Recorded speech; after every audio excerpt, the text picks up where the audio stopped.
one team has won 8 in a row and the other has lost 32 straight. Will the Rock Lobsters dash away from Danville with a perfect 9-point road trip, or will the Dashers put an end to its historic misery? Good evening, Crustacean Nation. This is Matt Teenrad, and what a pleasure it is to be back here with you on the Athens Rock Lobster Network. A big thank you to my friend and colleague, Bryce Gobert, for filling in for me and for being a pleasant host for our beloved Cephalopod family here. Let's go ahead and start tonight's show with the Piedmont Athens Regional Pregame Show. Last night, the Rock Lobsters were able to find another spark plug, and this time the role was played by Brandon Reller. A first ever professional hat trick for the God of Thunder, and the fourth by a Rock Lobster this season to ensure a 6-4 win against Dashers hockey. But all of that happened, sneakily enough, after an early shorthanded goal scored by the hometown team. There you see the starting lineup, the Athens Ford starting five, Daniil Glukariev, Garrett Milan in center, Orca Weisblatt on the right side, Carter Shinkarik and Riley Robertson. And it looks like head coach Steve Martinson is sticking with Willie Lavalier in net. As we were talking about last night's game, all of that scoring started with a sneaky shorthanded goal scored by the hometown team. One thing is for sure, the Dashers have shown the Rock Lobsters that Athens still needs to play clean hockey to come away with the win. We'll see if they're able to do that tonight and come away with another. The Athens power play has been steadily growing in influence as of late, and that has a lot to do with the performance of Kaysen Gallant, who has been leading this team in power play goals. He's now tied for second in the FBHL. And they will try to make a Dashers team pay through their special teams. The team from Danville, Illinois has the worst power play in the FBHL and the second worst penalty kill. Let's take a closer look at the individuals on the ice with tonight's Fan Saves Impact players of the game. For the Dashers, it'll be Blake Sewertson. The former Venom is coming off a 2-goal game last night. He was named the second star of the contest. For the Rock Lobsters, look no further than Brandon Reller. We've seen how dangerous he can be all season long, and that's really without him having found his scoring touch. But now he has 5 goals in his last 4 games and has a chance to stake his claim as one of the most exciting young players in the Fed this year.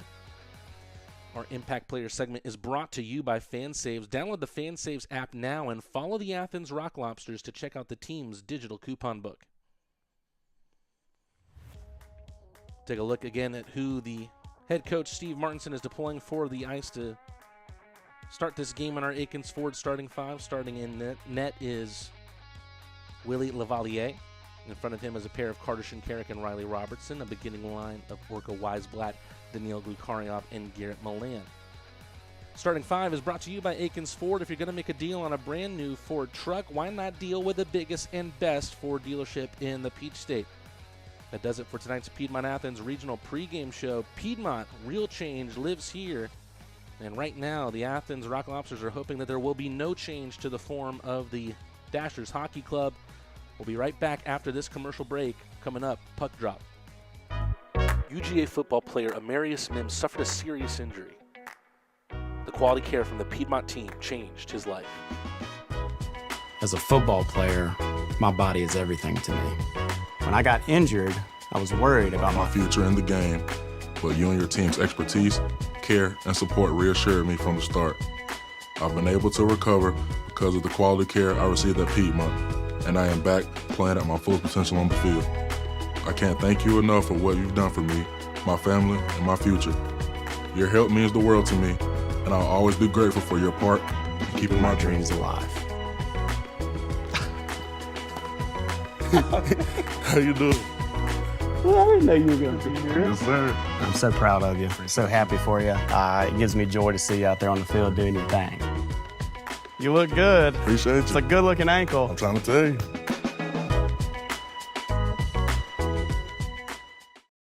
There's only one place you can deck yourself out and represent Athens' first ever pro hockey team, the Rock Lobsters. Head to shop.rocklobstershockey.com to get your hats, shirts, and even jerseys now.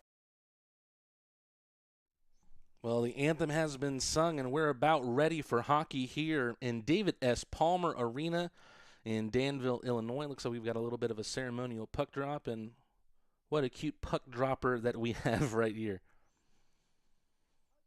It's going to be a very, very exciting game perhaps people looking at these two teams would have thought that it would have been really no competition between the two, a little bit of a David and Goliath story. But the Dashers are just a team that do not give up. They've made both of the 2 games of this opening 3-game set very, very difficult on the Athens Rock Lobsters.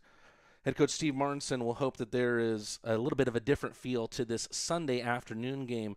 Want to go ahead and get back on the bus home to the Classic City with 9 points under their arm, taking it back home. And the Athens Rock Lobsters will return to play Wednesday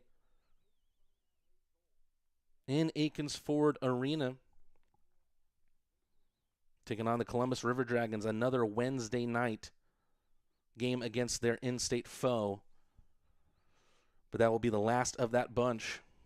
And I believe the last time we see Columbus until we go back to Columbus to end the season.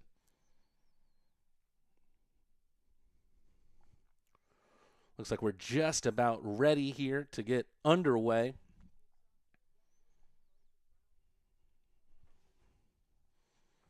Looks like Oscar Walgren is getting the start in the cage tonight for the Dashers, coming off a 43 save on 47 shot performance Friday against Athens.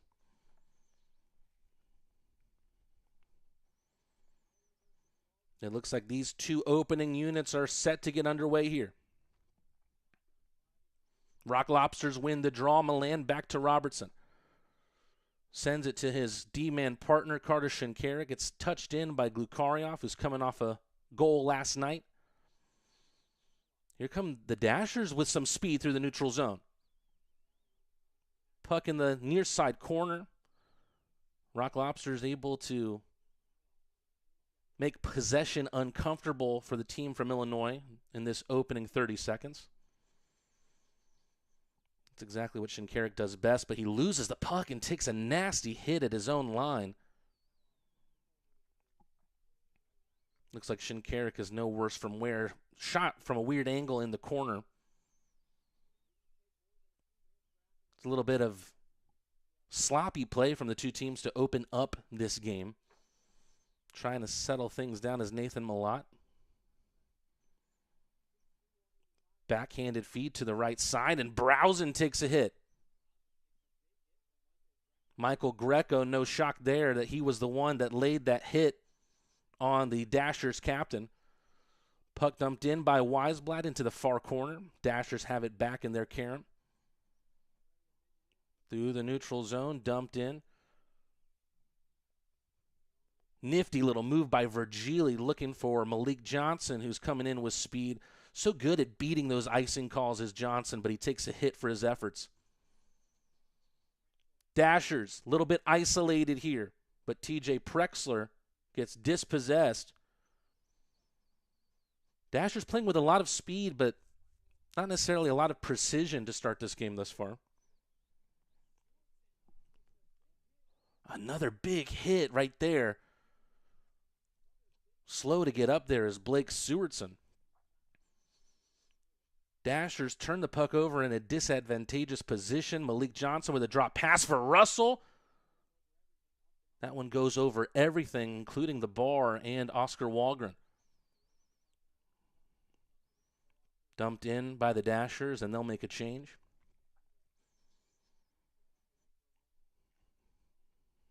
Not really any scoring opportunities through the first 2.5 minutes.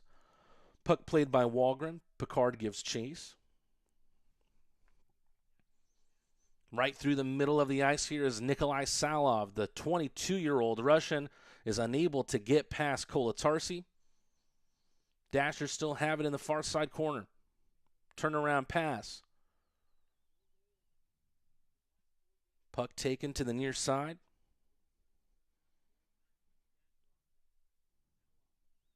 Rock Lobsters doing everything they can to try and get it out of their ice.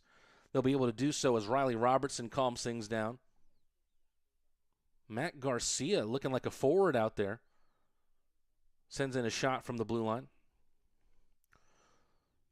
Dangerous looking play here for the Dashers, but Zinchenko never got the shot off.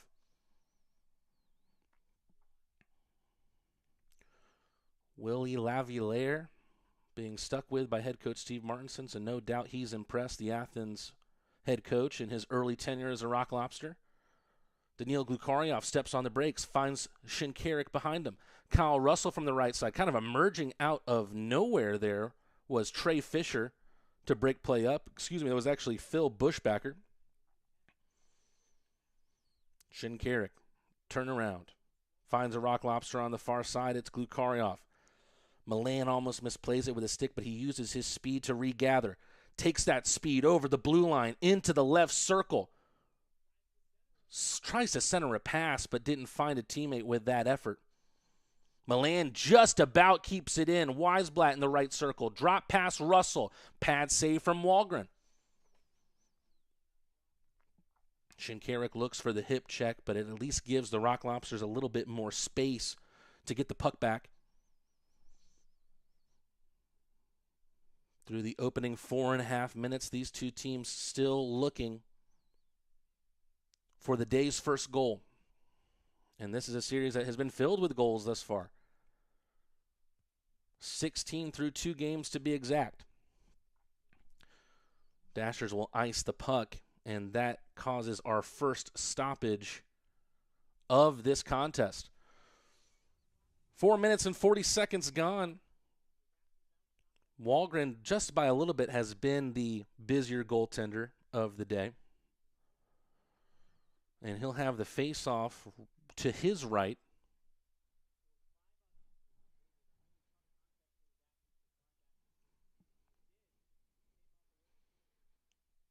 Hunter Alden gets kicked out of the circle. Taking his place is Brendan Ronan, who's newly off the disabled list.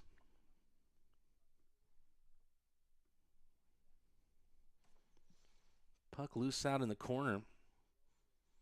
Not a great view from the broadcast angle, but the Dashers come away with it. Slinger tries to take it with him on the far side, and we're seeing that speed. The zone entries haven't been clean for the Dashers, but they've been able to use some forechecking. Meanwhile, the Rock Lobsters almost find Brendan Ronan. A great play there from Brandon Picard, rather Dion Demke. Close angle shot from Ronan and a good save from Wahlgren. Not sure if he knew where it ended up, but he makes the save nevertheless. We go to immediate timeout here. Rock Lobsters and the Dashers still even through the first 5.5 minutes. Since 1968, we've been your trusted source for home comfort. From then to now, we've evolved, but our commitment to your comfort remains unchanged. Experience the expertise that only decades of dedicated service can provide. Trust Stanfield. We've been keeping homes comfortable for over 50 years. Your comfort, our legacy. Schedule online at stanfieldair.com.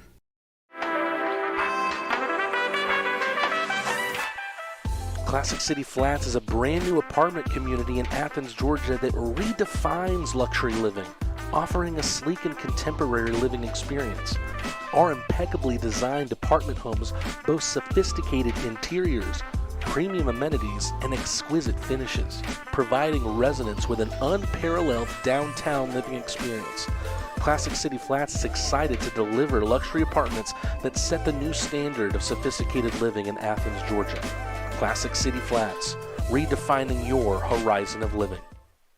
There's only one place you can deck yourself out and represent Athens' first ever pro hockey team, the Rock Lobsters. Head to shop.rocklobstershockey.com to get your hats, shirts, and even jerseys now. So the faceoff will happen right to the right of Wahlgren. Drop back, slapper Shinkarik. Followed up by close range by the Rock Lobsters, but they can't find it. A really good angle there from Philip Virgili, who was in shooting position in the slot, but couldn't find it past his fellow countryman Wahlgren. Looks like a skate blade fell off of a Rock Lobster there. Might have been Virgili. We'd see right here. Looks like it's Gallant, who had to hop back to the bench after what looked like a skating issue. It's tough when you're left with one wheel and a skate blade falls off. Actually, just saw something like that in the Four Nations. I believe it was in that Sweden-Finland game.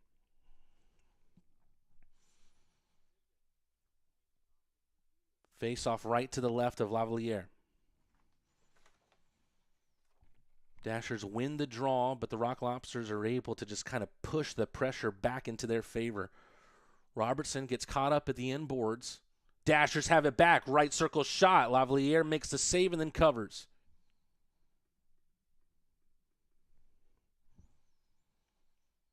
Dashers with a good little spell here. Again, their fluidity from the neutral zone to the offensive zone hasn't been tremendous thus far, but it's more so their tenaciousness and their forechecking that has opened up a little bit more opportunities for them. And look, you've got to applaud their effort. They've scored 6 goals in 2 games against one of the best teams in the Continental Division. And this is a team that's looking for some hope here, losing 32 straight games. Here's Reller, who definitely seems like he has a rocket in his skate after scoring that hat trick last night.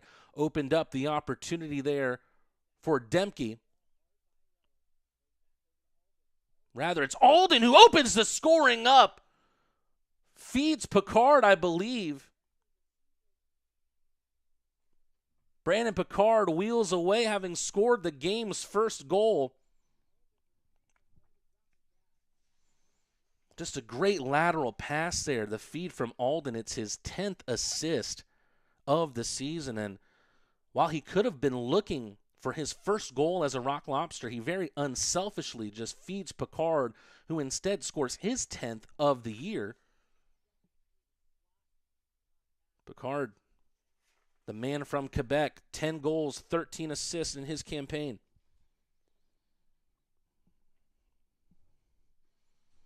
Rock Lobsters, unlike last night, are the ones that are able to open the scoring in this Sunday finale. Puck picked up by the Rock Lobsters. Goal goes to Brandon Picard. Assist from Alden and Reller. So Reller continues his hot play in this 3-game set. Believe some family traveled to Danville to watch this game for Brandon Reller. Reller, a native of Hanover, Minnesota.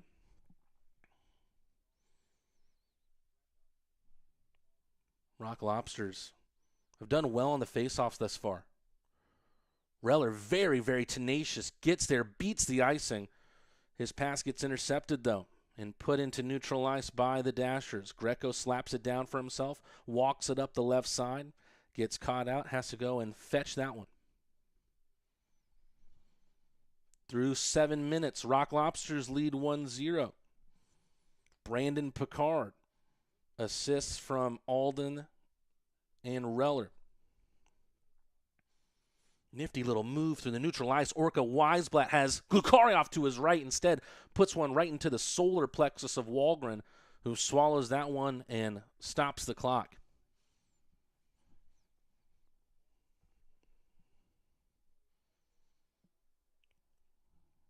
Walgren with the stop there. Right now, shots heavily in the favor of the Rock Lobsters. Last time that the Federal Hockey website was updated, it reads 9-2. Milan gets kicked out of the dot. Orca Weisblatt takes his place. Rather, Glukarioff will. Backhanded away from the net. Garcia tries to make a step up, keeps this puck up high.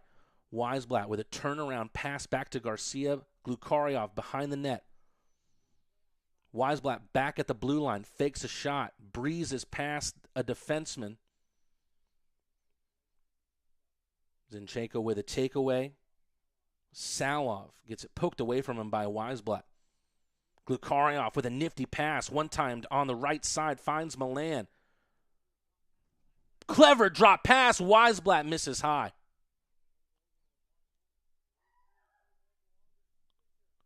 Ooh. A lot of speed for Salov. Lavalier, tremendous going right to left. able to stuff out that opportunity. Odd man break for the Dashers. Milan backhanded back to Shinkarik. Weisblatt out of the corner. Slinger able to keep that one pinned inside, but only temporarily. The Rock Lobsters looking comfortable in their own ice, as they often do, much because of the play of this man, Carter Shinkarik.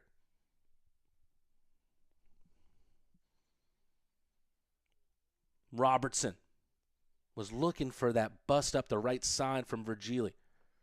Instead, TJ Prexler tries to take it in, takes a spill at the line. Ooh, and a missed pass creates a 2-on-1 for the Rock Lobsters. Gallant to Johnson. Wahlgren makes a tremendous save to stuff Johnson. Gallant back to Russell. Russell looking for the return. He gets it out of the near corner. Long-range shot spills in behind, picked up by Nathan Malott. Now the Dashers have some odd numbers as Jawan Davis forces a blocker save out of Lavalier. Puck pinned into this near side. 1, 2, 3, 4, 5, 6 skaters here trying to dig this one out. It skips past Wyzak. Gallant using his speed to his advantage. But the puck stapled to these near boards once again. Russell tries to swat it away, and now there's a breakaway opportunity for Sewardson, who scored 2 last night, and he gets impeded on his trip to the net, and the Rock Lobsters will be sent to the box, first of either of these teams in this contest. Rock Lobsters heading to the Leslie Jones Law penalty kill.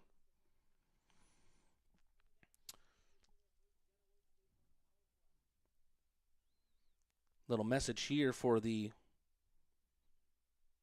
merchandise personnel of the Athens Rock Lobsters. This is what they've told me. This is it. 40% off. Don't miss your chance to grab your favorite Rock Lobsters hockey gear before it's gone. Our last call, last chance sale is your final opportunity to score incredible deals on all your must-have apparel, from hoodies to long sleeve and short sleeve tees and more. This is the ultimate sale for die-hard fans. Shop now to get your gear before it's too late. There's only one place you can deck yourself out and represent Athens' first ever pro hockey team, the Rock Lobsters. Head to shop.rocklobstershockey.com to get your hats, shirts, and even jerseys now.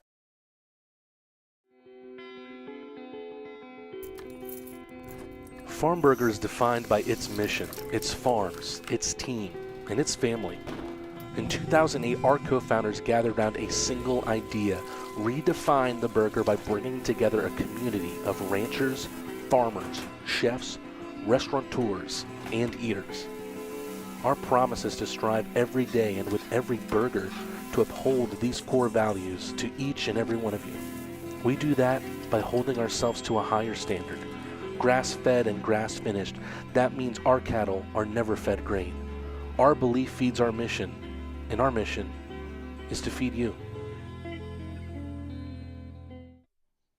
2 minutes put on the power play clock for the Dashers, as we see their road ahead. 2 games set against the Carolina Thunderbirds, and then taking on the Black Bears, both of those games on the road for Danville. So things not really getting easier for Dashers. They'll head to the top team in the Continental and then head to the top team in the Empire, the only team that has clinched the playoffs thus far, as we see a slapper loaded on there by Lucas Rote. Cleared out by the Rock Lobsters, sent deep into the zone. Milan with a chase on Lucas Rote. Unable to touch that one cleanly in was Bogdan Zinchenko. Bogdan Zinchenko out of Kyiv, Ukraine. That one whipped around the end boards. Here comes Milan. Only one defenseman in front of him. That's a dangerous option. Milan goes forehand, backhand, and swats it just wide of Wahlgren's cage. Zinchenko, good protection here. But the Dashers can't keep it in. Self-inflicted wound. Malik Johnson trying to inflict some wounds of his own on the Dashers.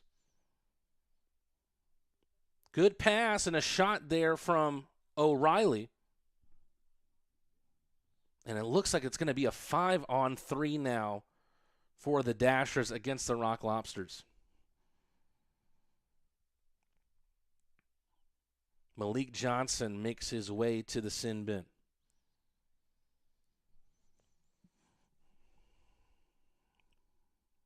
Speaking of self-inflicted wounds, the Rock Lobsters with 2 in the box. They cannot afford to misstep here, as the Dashers will have the vast numbers advantage. About a minute 2 of 5-on-3 time. Linesman playing that fun game of if I'm going to drop the puck or not, which I'm sure all the players love.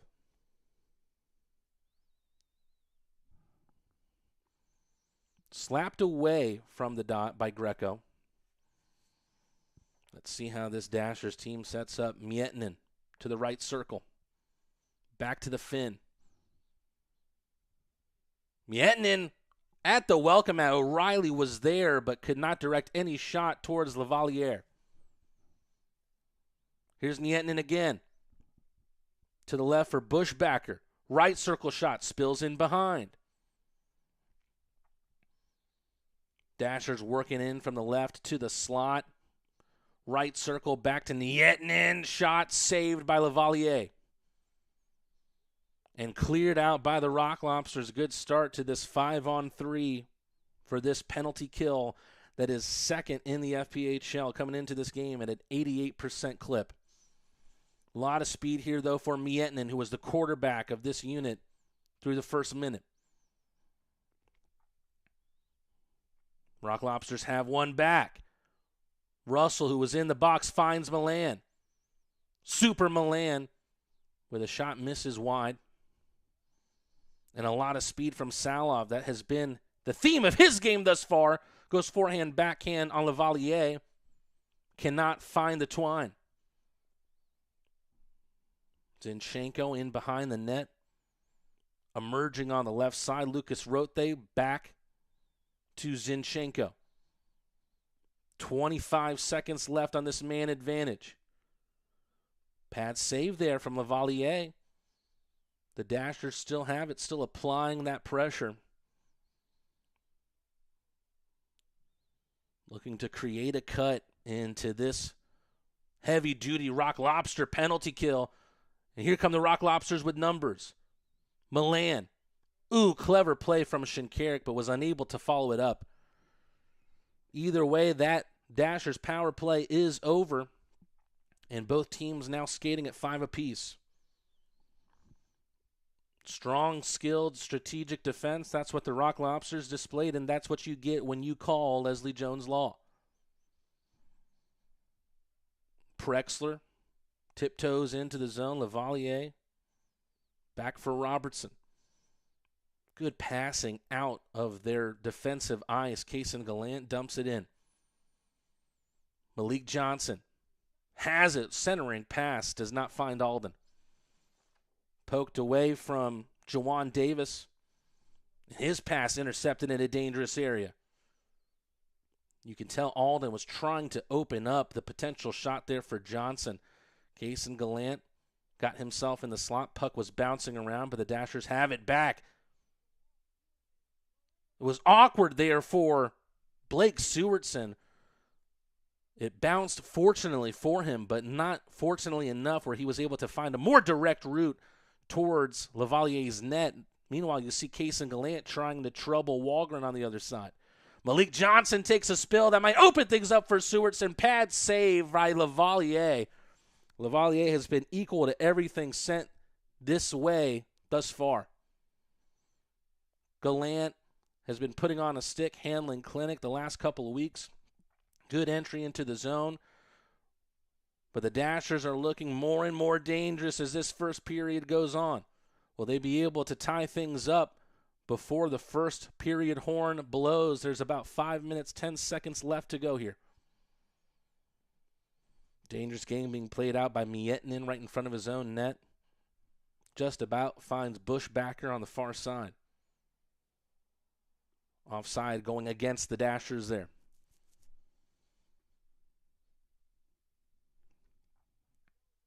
Rock Lobsters still leading 1-0. We'll be back after this commercial break. Let's see if they can keep that lead going into the first intermission.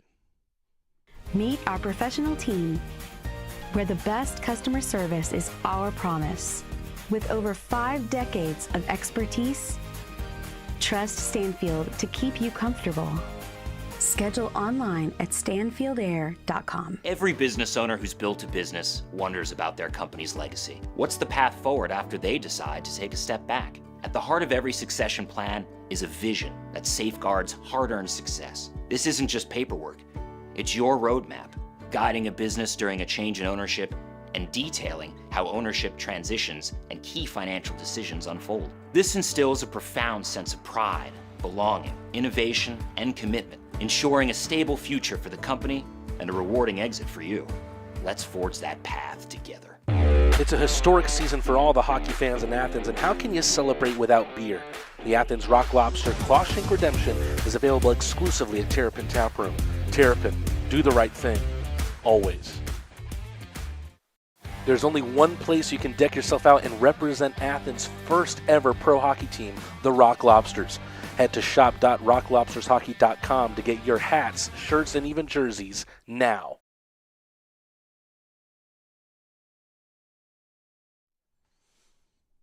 Special shout out to some sponsors.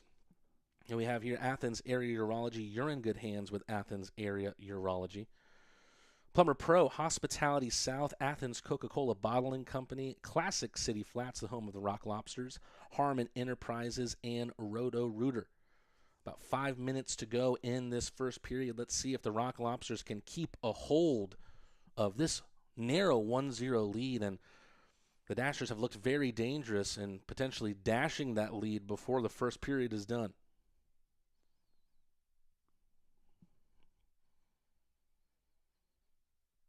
Face-off between these two happening right in front of the penalty boxes.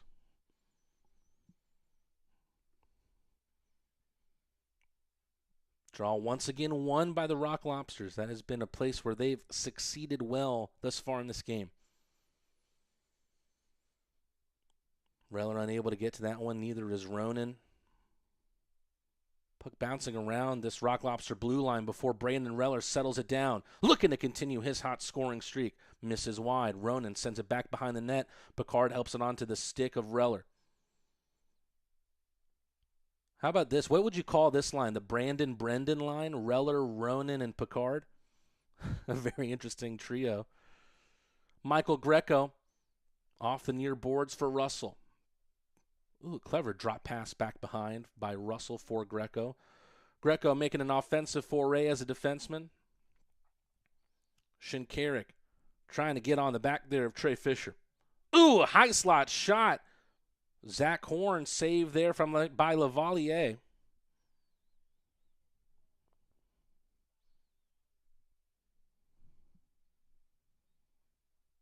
Weisblatt from his own near side corner. Milan. Slapper. Saved there by Walgren. Milan put everything he had into that shot. Pass there was looking for Milan. Rock Lobsters able to turn the puck over on the Dashers in their own zone. Milan working out of the corner, kind of faking multiple passes, trying to get himself in a more advantageous shooting position, unable to do so. Here come the Dashers the other way. Puck to the left by Zinchenko. Puck sent the length of the ice, and that'll be an icing. 3 minutes and 3 seconds left in the first period.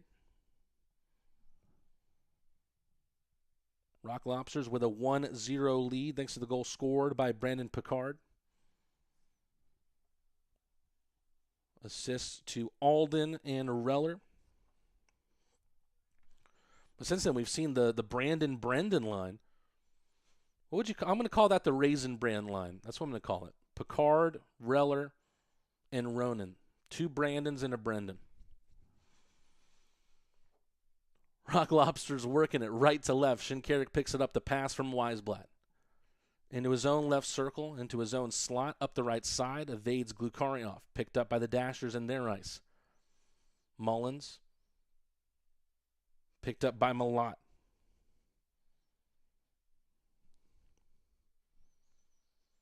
Lavalier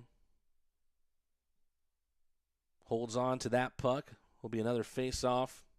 Offensive zone draw for the team in black and orange today.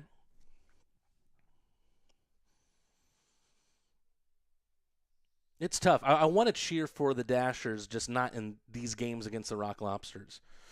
Obviously, they're in a tough spell here. 32 straight games. The way that I heard it the other day, or read it in a recap the other day by the Danville commentator, was that it's the most in pro hockey history. I feel like that's a tough record to keep, but Devin Dobek does great work for the Dashers. If he tells me something, I would definitely believe him. 2:14 to go. Nice little burst there from Matt Garcia. Sent back in by the blue line. Johnson. To his right is Gallant. Pokes it back to Garcia. Garcia scored from this kind of position before. Puck loose out on the welcome mat. Picked back up by the Rock Lobsters. A little bit of an offensive rebound there, if you will. Demke on the left side. Sends it back in. Gallant. Puck all the way through. Picked up there by Zinchenko. Shot wide of Lavalier.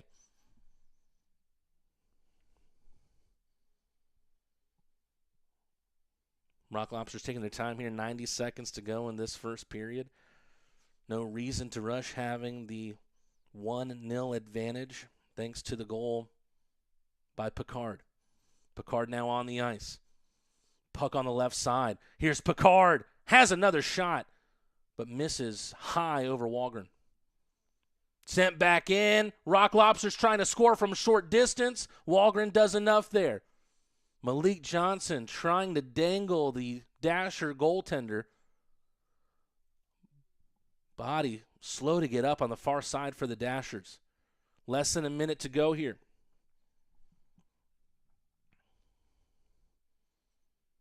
Picked up by Greco, whose mother's in the chat tonight. Thank you, Deborah Greco, for joining us. Brandon Picard gets blocked out by a short distance. Back at the blue line for the Rock Lobsters. Greco up the right side. Dashers with a chance here late on. 25 seconds to go. A little bit of a one-on-one, but it's blocked by Greco. Effort there by Zinchenko. 20 seconds. Wyzak doesn't get the shot off the way he wants it to. Reller with a beautiful move into the zone. Pushed away by Wahlgren. Reller picks it back up. Wahlgren makes the double save.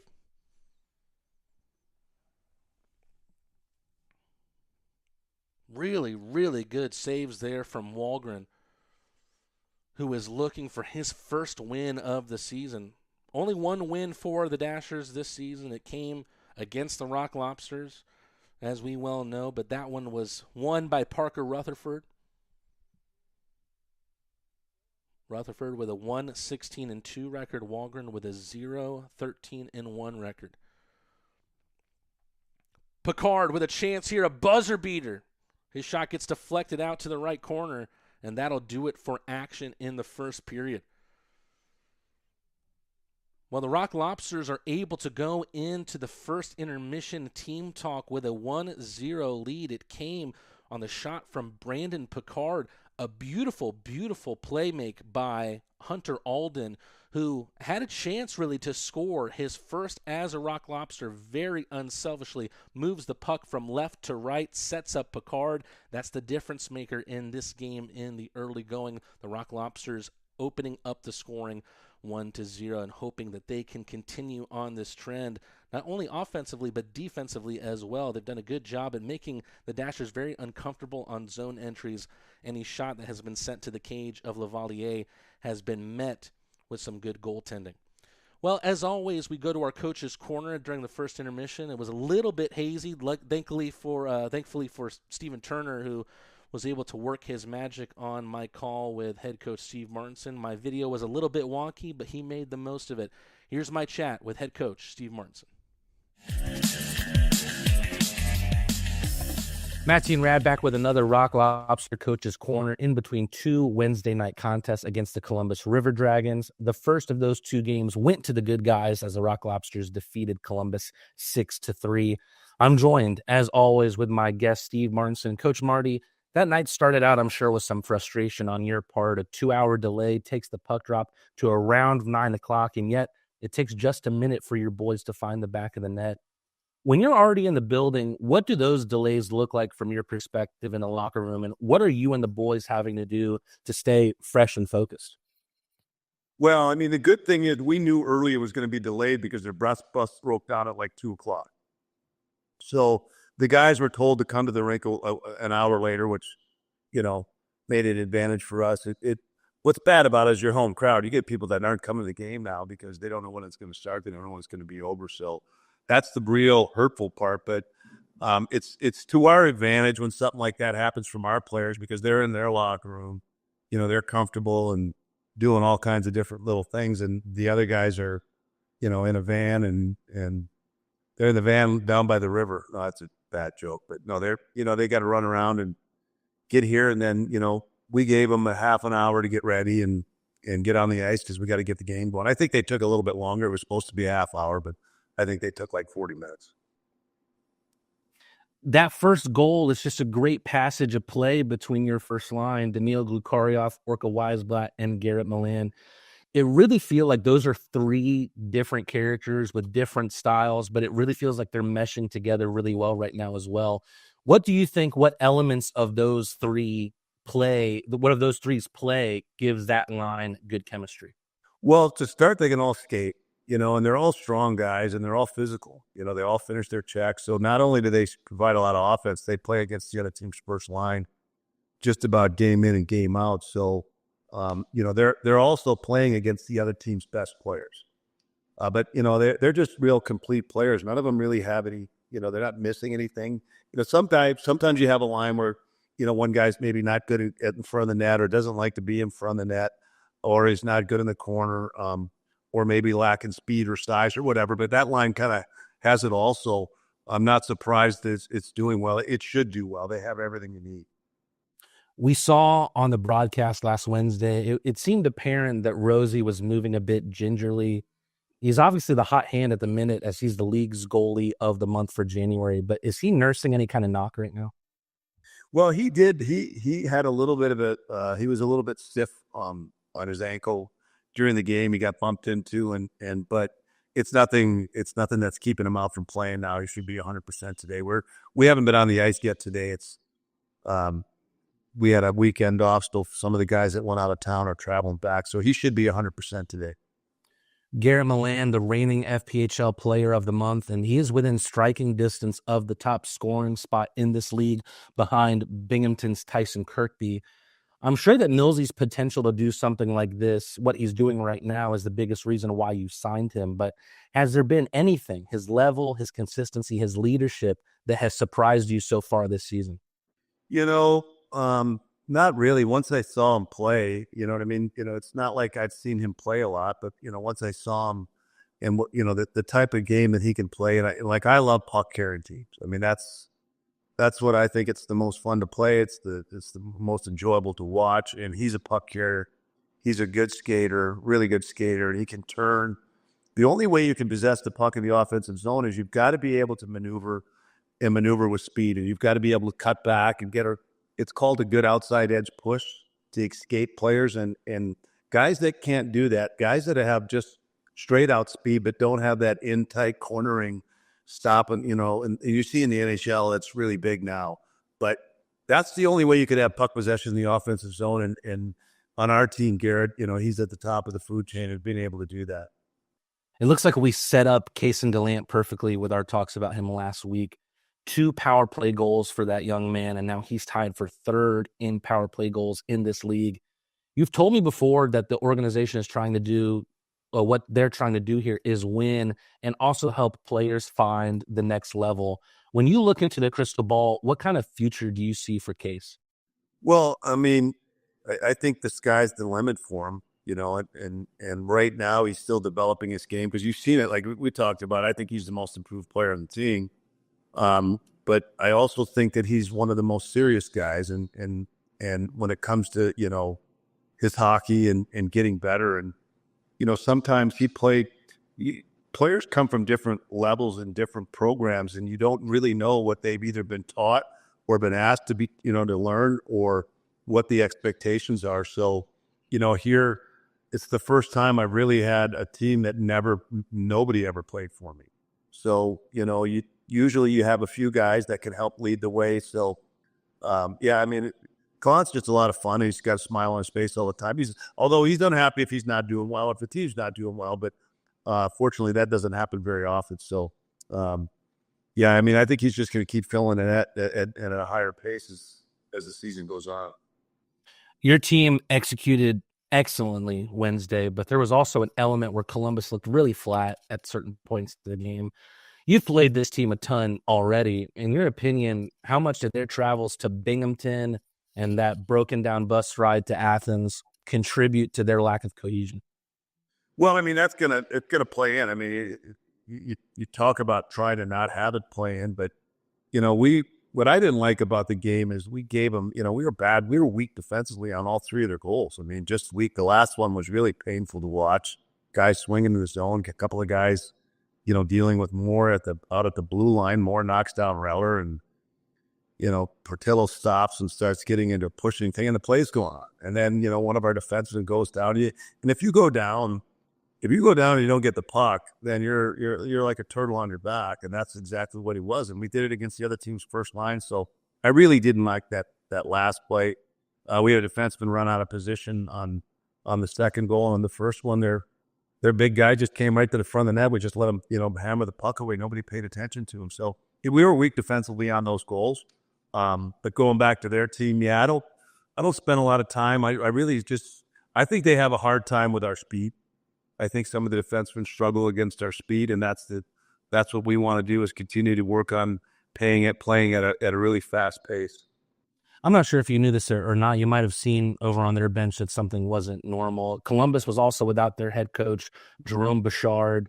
I believe he was sick with the flu, which is going around right now. How hard can it be for a team that would set without the go-to? I never noticed that. I never noticed that he wasn't on the bench.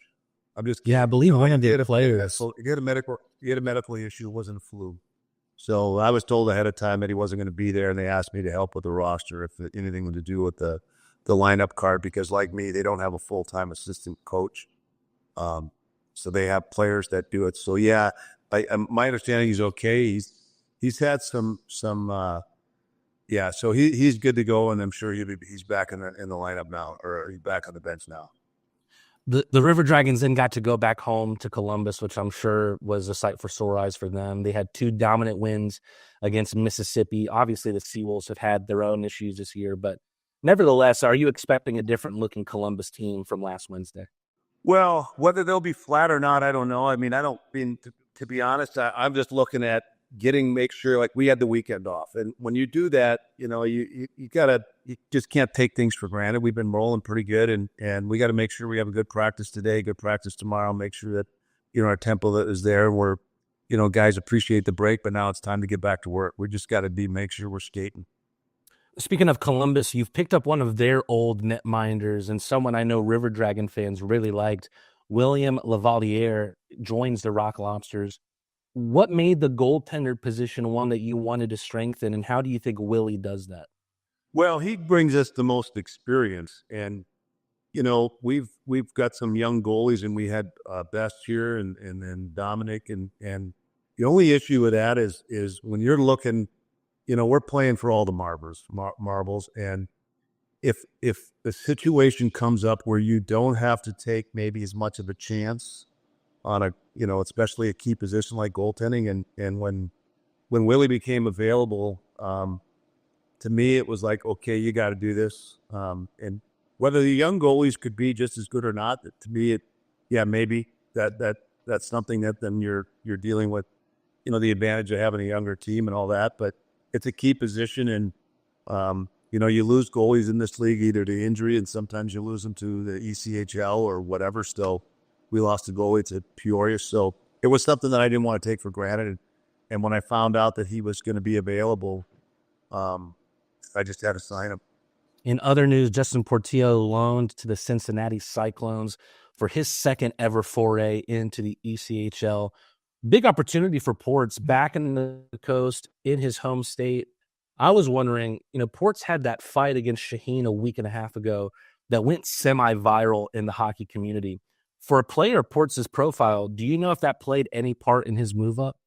I would think so. I mean, they're bringing him in for toughness. They had an issue on the weekend, and coach didn't like the way the team responded and wanted to get somebody that, that he could count on to play a certain style. So, but, when you have good fights, it gets around, and sometimes that's how people find out about you. And I remember one year I had talked to Glenn Sather in the summertime, and I had an offer from the Flyers and an offer from Edmonton. And Edmonton told me, it says, we never heard about you until today. And, if you can fight, you can make, we have a spot here. And so sometimes people find out through certain, word of mouth, or now it's all video, and then opportunity arises. After Columbus, your attention turns to the Dashers Hockey Club. As we speak, their losing streak stands at 30 games, and it is the longest in pro hockey history. We've played them twice in Danville this season. What are your thoughts on that whole situation over there? Well, the reality, I mean, they weren't given much of an opportunity to have success. They have a small staff. They're understaffed. And to be able to, it isn't like it's a market that's had a lot of success. It's not in a warm climate. So it doesn't really have a lot of things that, like you look at Binghamton, they used to have an American League, team there. They got a fabulous locker room. They got a weight room. It's in a hockey area, in a hockey town, and same port. So everybody has their little bit of advantages, and I'm not sure they have a lot there. So, you need to get somebody in there that has, recruiting, background, and because it's a harder sell. I coached in Elmira, New York, in the ECHL, and people that have never had to recruit to those type of areas, they don't really know what it's like. They have no idea what it's like. And I saw a coach go from Florida, where everybody calls you, and then he was in Iowa and they were in last place, and he wasn't used to having recruiting and the work that you go into it. So I don't think that organization has been given much of a chance, to have success. And they're probably happy that we're coming back because we're the only team that they beat. But, I think the next night we beat them 10-2. We had like 60 shots on goal the night that I've never seen a goalie stand on his head and get more help from posts. And we hit him in the forehead a couple of times. So we're going to go in there to get 9 points. So that game that we had before is not happening again. And Coach, I hate to finish it off with a cheesy question. I'm sure you'll bust my chops about it later. But coming up is Valentine's Day, and someone that we haven't had a chance to talk about is the person that you've spent the most of your years celebrating Valentine's Day with, your wife, Michelle. And she's been a big part of the organization thus far, helping out on the merchandise side. And I was curious what the beginning of this journey has been like, taking it with your wife, and just how great it's been to have her on this journey with you thus far. Well, it was tough for a while because we were working on the team store. It was at our apartment. And, it was okay. I said, I had a joke because when it was at our house, we had the team store at our house, but we got a big house. When we were at the apartment, we're living in the team store. So that part of it was getting a little bit dicey. And then I was a free employee for it. And I'm like, I'm working overtime here all the time. And still, we enjoy working together. And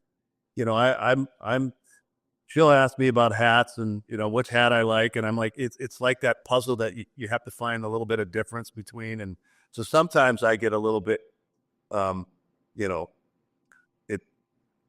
I spend more time on that store than maybe I shouldn't say that, is not as much as I used to, but what really gets her is when I'm not around the players, and then because I've always been kind of somebody that likes to tease people, and my mom used to say you can't tease a teaser, because I always tell people I can dish it out, but I don't take it very well. But she likes it when I'm coaching and the players are around, because she thinks that I lay off of her a little bit and just tease the players. So that's my inside story on that. Well, thanks for entertaining me with that question, Coach. I appreciate you taking the time today. The River Dragons and then the Dashers coming up for the Rock Lobsters. We'll see you next time, Coach. Back here at the Athens Rock Lobsters studio here in Woodstock, Georgia. And we've got a 1-0 scoreline currently in favor of the good guys, the Athens Rock Lobsters. Brayden Picard, with his 10th goal of the campaign, is the difference maker in the early going. Right now, the Rock Lobsters hoping to go into the second period and continue on this upward tick, trying to put themselves on a 9-game winning streak, which would be the highest winning streak for the team this season, and also give the Dashers their 33rd straight loss. A little bit of a reminder here that this broadcast of the Athens Rock Lobsters is brought to you by Piedmont Athens Regional. Real change lives here. Aikens Ford is the largest Ford dealership in Georgia. If you're going to trust anyone, why not trust the biggest and the best? Stanfield Air Systems, we've spent the last 50 years fulfilling Athens' HVAC needs. First American Bank and Trust, we specialize in you. And Terrapin Beer Company, do the right thing always. A little bit of a special shout out here for all of the Gallant crew in Red Deer, Alberta. Special shout out to Mom Tammy, Grandma Lou, Kason's brother Hayden, Aunts Roma, Barb, Donna, cousins Nick, Kenda, and David. We appreciate the Red Deer family joining us once again here on the broadcast, and hopefully we can see Kason Gallant's 10th power play goal of this season. Second period action coming up after this commercial break. UGA football player Amarius. Because of the quality care I received at Piedmont, and I am back playing at my full potential on the field. I can't thank you enough for what you've done for me, my family, and my future. Your help means the world to me, and I'll always be grateful for your part in keeping my dreams alive.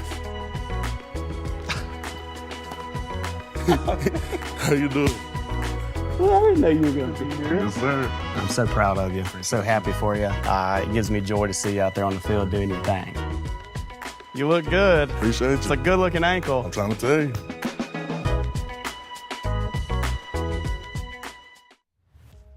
Taking a look here at the statistics from the first period. Lavalier with 12 saves. Walgren, the much busier goaltender, with 21. So 22 shots by the Rock Lobsters in the first period, and one of them went in. It was the shot from Brayden Picard, a beautiful setup by Hunter Alden.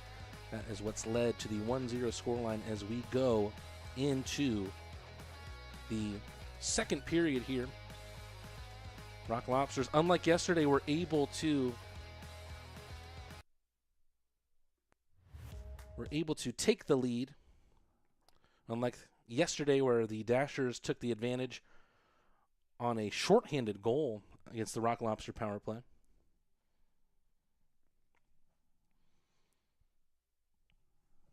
A little bit of a message here concerning the merchandise at rocklobstershockey.com. This is it, 40% off. Do not miss your chance to grab your favorite Rock Lobsters hockey gear before it's gone. Our last call, last chance sale is your final opportunity to score incredible deals on all of your must-have apparel.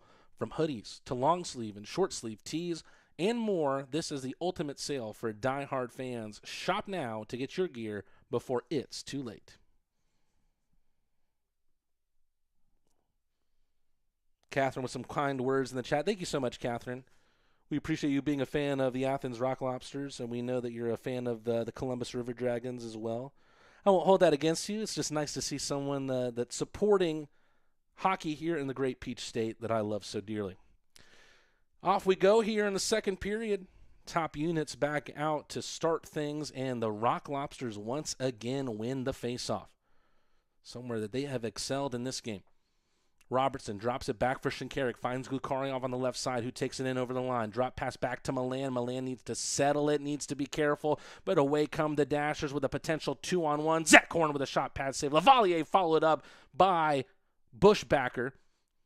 Good back-to-back saves there by the French-Canadian. Puck behind the Rock Lobster net. Bank pass off the near boards. Glukarioff gives the oncoming forechecker his back to protect the puck. Robertson from the near corner wheeled around for Shinkarik. Milan needs to play it with the skate. Dangerous play. Left circle shot blocked out from a short distance. Slinger slings the puck to the near boards. Glukarioff pins his man into the corner, and it's dumped out by Athens. Dashers, pensive out of their own zone, trying to create some momentum.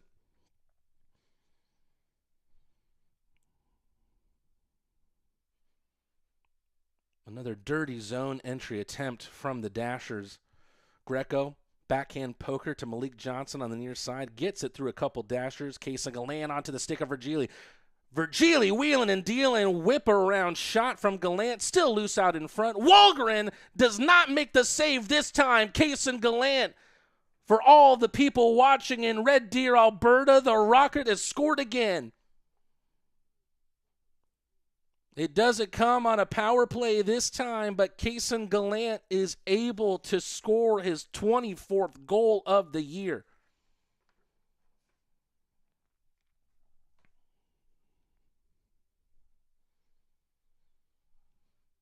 Great job by this line, and something that this line of Gallant, Virgili, and Johnson does so well is they just create chaos. You have three very good skaters, three very good puck handlers, and while they are all very fast players, Malik Johnson has that different gear that just troubles defensemen, especially on dump-ins.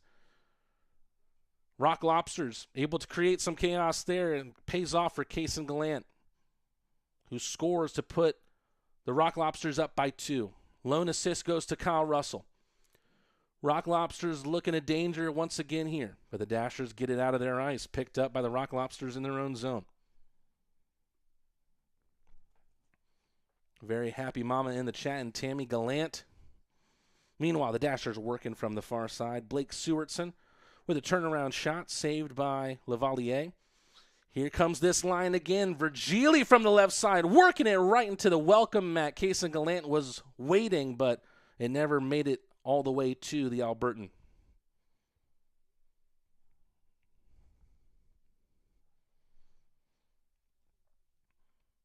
There's a Dasher just riding the back of Virgili there. It's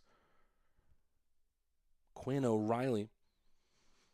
Rock Lobsters come away with it. Virgili up the left. This line still on for the Rock Lobsters. Cason Gallant chasing it to the end boards, but coming away with the puck from the pressure is Colton Wyzak. No icing, say the officials. Picked up by the Dashers on the far side, only temporarily. Slam on the brakes behind the Rock Lobster net. Picked up by the big man, Riley Robertson. Alden through the right. Alden still with the puck around the net. Backhanded for Demke, who looks like he's playing as a defenseman today. Robertson with a long-range shot over the bar of Wahlgren. Demke goes around to pick that puck up.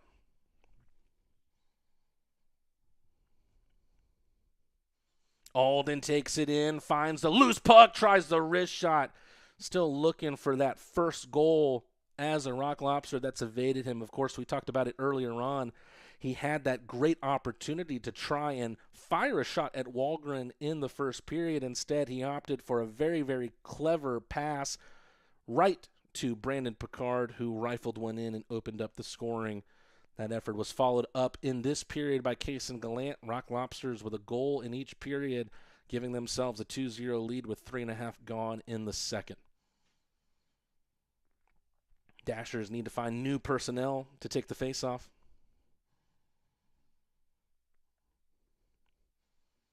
Works out for the Dashers in the end. Team from Danville wins the face-off. It's past Shinkarik. Things looking dangerous here on the far side, and the Dashers have their first goal of the evening.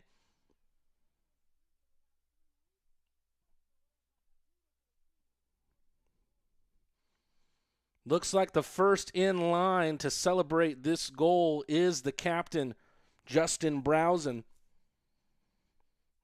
a man who has nearly 400 games of FPHL experience.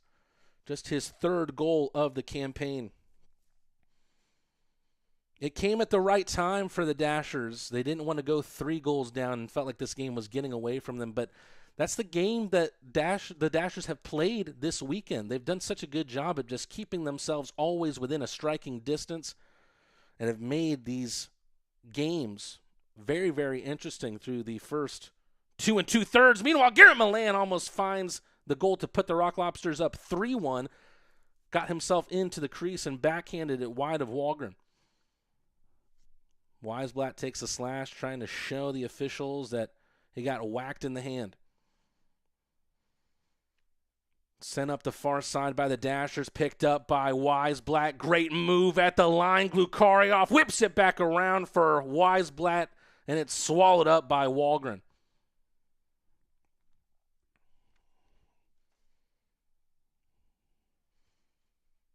Special shout out for son of Athens Rock Lobster DJ Webster, his son Jack, listening to the show tonight in Orlando. Have fun at Disney World, buddy. We hope you're enjoying the show tonight. Maybe there will be a little bit of fireworks for you.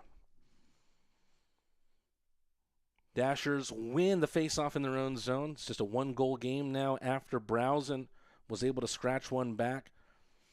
Scoring was opened by the Rock Lobsters through Brandon Picard and Kason Gallant.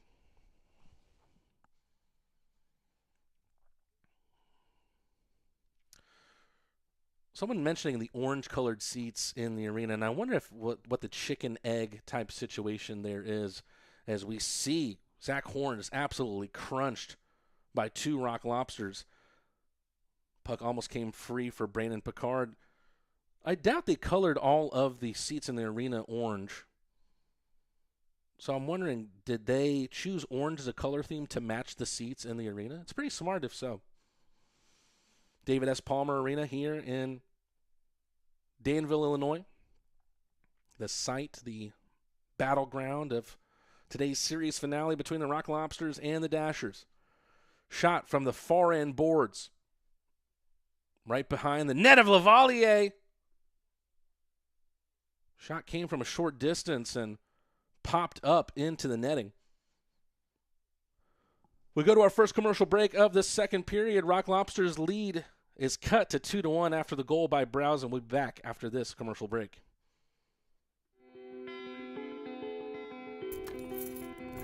Farm Burger is defined by its mission, its farms, its team, and its family. In 2008, our co-founders gathered around a single idea: redefine the burger by bringing together a community of ranchers, farmers, chefs, restaurateurs, and eaters. Our promise is to strive every day and with every burger to uphold these core values to each and every one of you. We do that by holding ourselves to a higher standard. Grass-fed and grass-finished, that means our cattle are never fed grain. Our belief feeds our mission, and our mission is to feed you. It's a historic season for all the hockey fans in Athens, and how can you celebrate without beer? The Athens Rock Lobster Clawshank Redemption is available exclusively at Terrapin Tap Room. Terrapin, do the right thing, always. That second period, the start of this second period, having much more of the pace that we've seen of this 2-game set. 2 goals already in this second 20 minutes. 1 for each team. Kason Gallant with another tally for him on the year. And then followed up by the captain for the Dashers, Justin Browsen, his third of the campaign. Is able to cut that deficit to 2-1.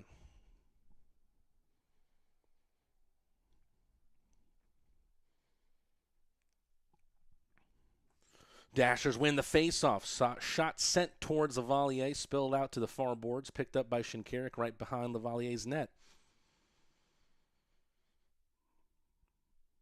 Rock Lobster took a spill on this near side, and they're still down on the ice right out of our field of vision. It's Virgili who's back up to his feet. Looks like the Rock Lobsters are heading to the power play on the trip against Bogdan Zinchenko. A little bit of a 17-on-17 infraction there, and with about 26 minutes gone in this game, the Rock Lobsters will have their first power play of the night. Rock Lobsters head to the quadruple P. If the Rock Lobsters score on the Paloma Park power play, fans can unlock $3 tacos at Paloma Park for 24 hours through the FanSaves app. I think it's a high stick here that went against Virgili, and it looks like there's blood on the face of the Swede. My guess is that it wasn't high sticking what the Dashers were called for, and that is what's led to Virgili's frustration.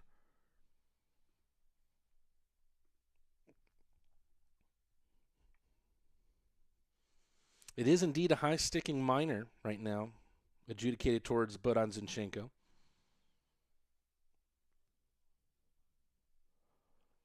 And then Reller is sent off to the box. So right when you think you're getting the Paloma Park power play, it's actually a 4-on-4. Frustration there, and it feels like it should be a power play eventually with the blood on Virgili's face. It doesn't look like that's going to be given, and Chris McNeely, as you can see there, checking in on Virgili on the Rock Lobster bench.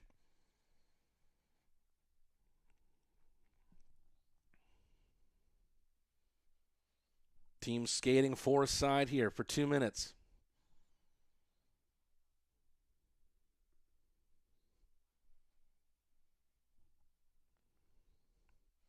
Shinkarik in behind. Weisblatt with speed. Works his way left to the slot, right circle shot. Gets blocked. Weisblatt. Good puck protection in the far corner. Back for Robertson. To his right is Weisblatt. Drop pass Milan. This four of Shinkarik, Weisblatt, Milan, and Robertson doing a really good job of finding themselves in space. Milan does enough to make sure that Weisblatt can sweep it away. Who returns the favor? Milan tries to treat two defensemen like saloon doors, but here come the Dashers the other way through Jawan Davis. Right circle shot, bar down, and the Dashers have evened it up at 2 apiece. Frustration here for the Rock Lobsters, who probably feel like they should be on the power play right now. Instead, on the 4-on-4, Jawan Davis with a little break the other way, right circle shot, and we've got ourselves a tie game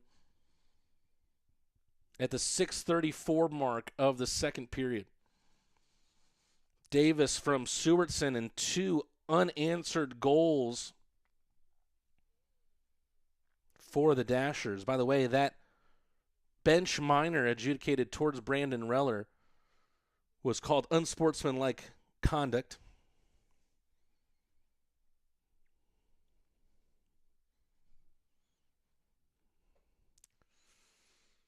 Face off right at the center of the ice. Rock Lobsters have to try and find a lead again.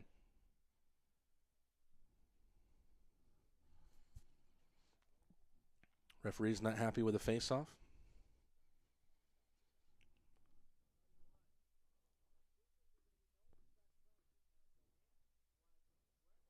Now Greco has to take the face-off. Third Rock Lobster to try and take this draw. The Dashers win it as the defenseman had to take it for the Rock Lobsters. Greco tries to kick it up to himself, takes the body, and is able to have that one come back for Russell.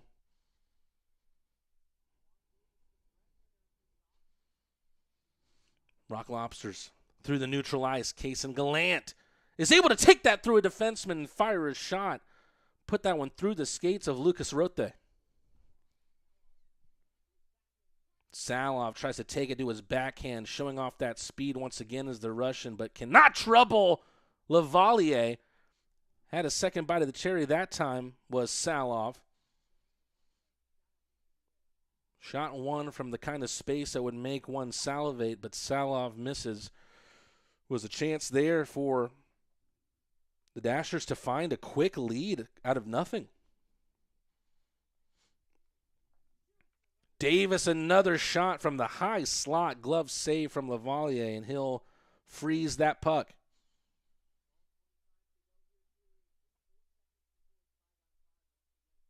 Four seconds left in this 4-on-4.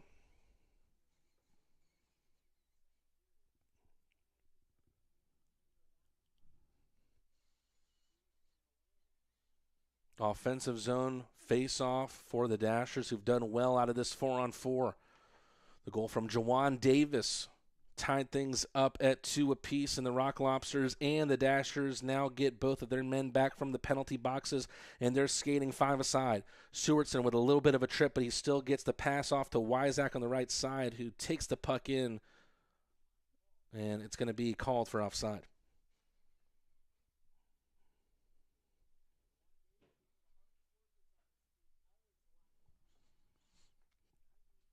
Face-off going to be right in front of the Dashers bench.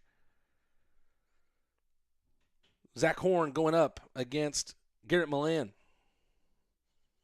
Milan able to come out after it emerges right in front of him. Great pass that rides the line. Weisblatt steps on the brakes. U-turns.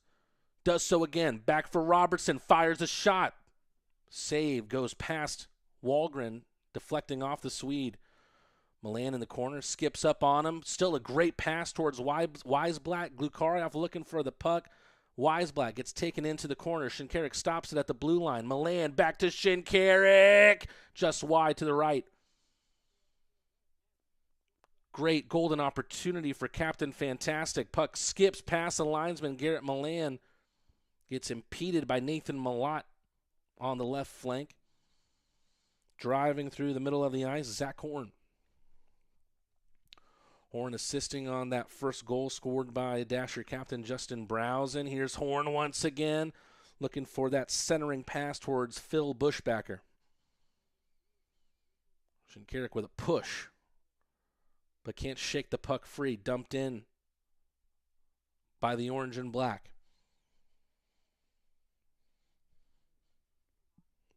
Robertson, Shinkarik. Cuts one through the ice. Weisblatt takes a spill, loses the puck.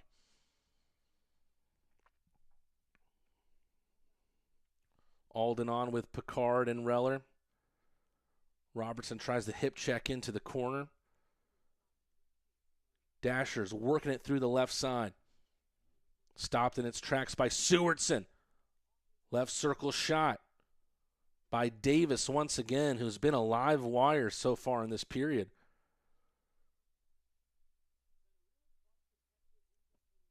It's been a surprisingly competitive, not only game, but weekend for this Dashers team against one of the very best in the Continental Division, going up against the bottom team, not only in the Empire, but in the FPHL. Only 6 points for the Dashers this year compared to the Rock Lobsters' 71.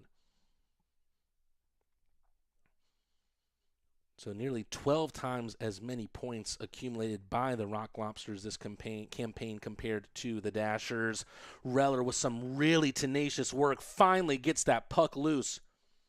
But the Dashers just take it right back. Working through the right side through Zinchenko. Reller using some of that strength of his big 6'4" frame. Puck is going to be frozen after Fisher has the stick taken out of his hands. We go to a timeout. We'll be coming back with a Dashers power play after this message.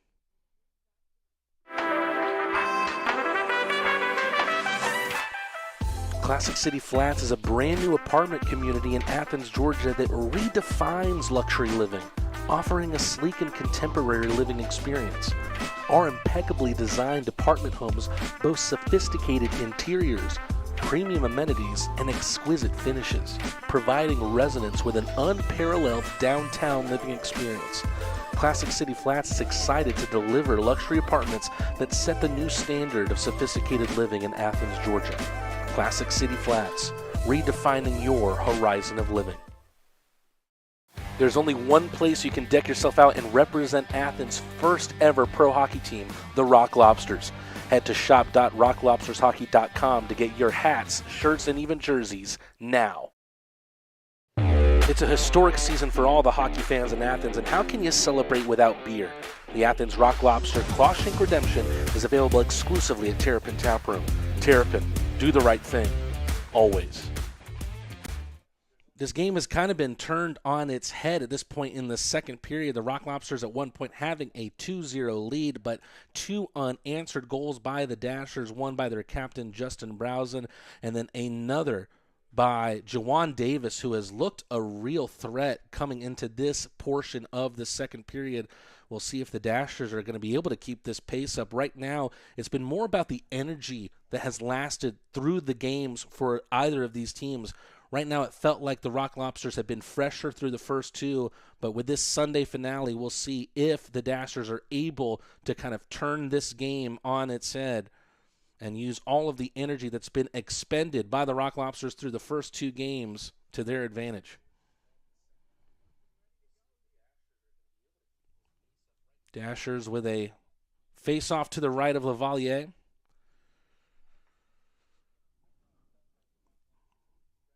A Dasher team that ranks in the bottom of the FPHL for power play numbers.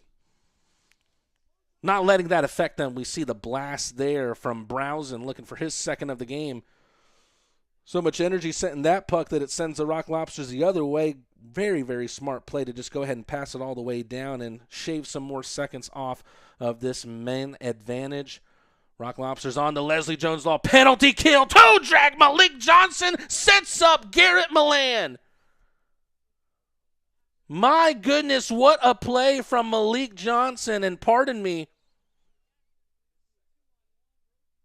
not Milan, it's Philip Virgili who was on the ice with Johnson. A perfect toe drag play from Johnson over to Virgili.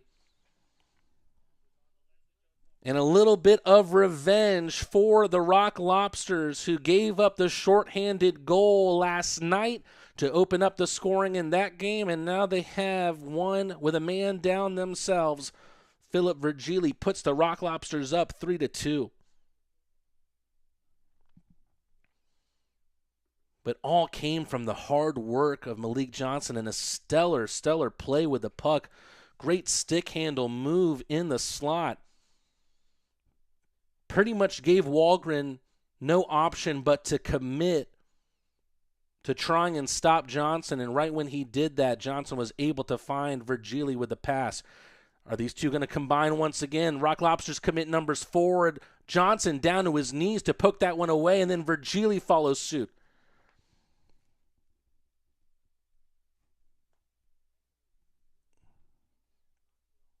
Minute left in this power play for the Dashers. Right now, it's only resulted in one goal, and that belongs to Philip Virgili and the Rock Lobsters.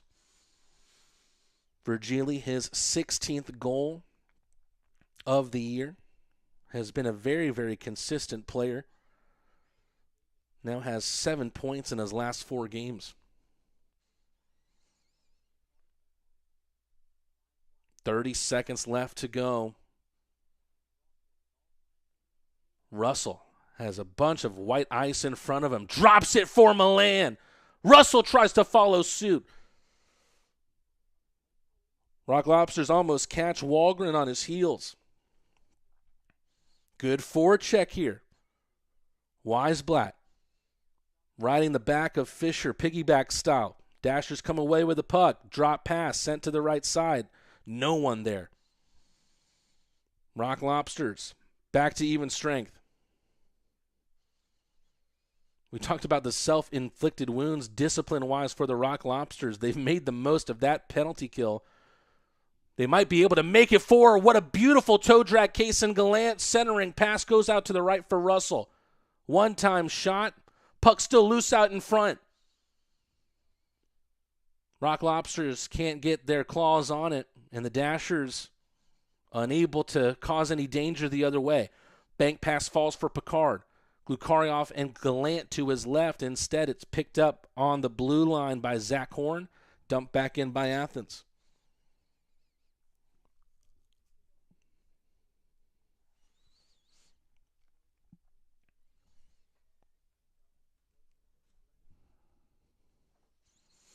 Apologies on the goal call from earlier. Did think it was Milan at first. Just a similar stature, I thought. Also a rare left-handed shot. You start confusing your lefties a little bit. But it was indeed Virgili with the go-ahead goal. Good speed from Garcia, chasing his own dump-in. Tries to put it off the hind end of Wahlgren. Garcia with a hit into the end boards. The Dashers still have the puck out of their own ice. Now in enemy territory. Long-range shot. Bounced right back to the Dashers, then poked away by Reller. Reller with a little bit of a slip and slide. Down on the ice. Takes it between his legs. Deflects into the near corner. 6 minutes to go in this second period.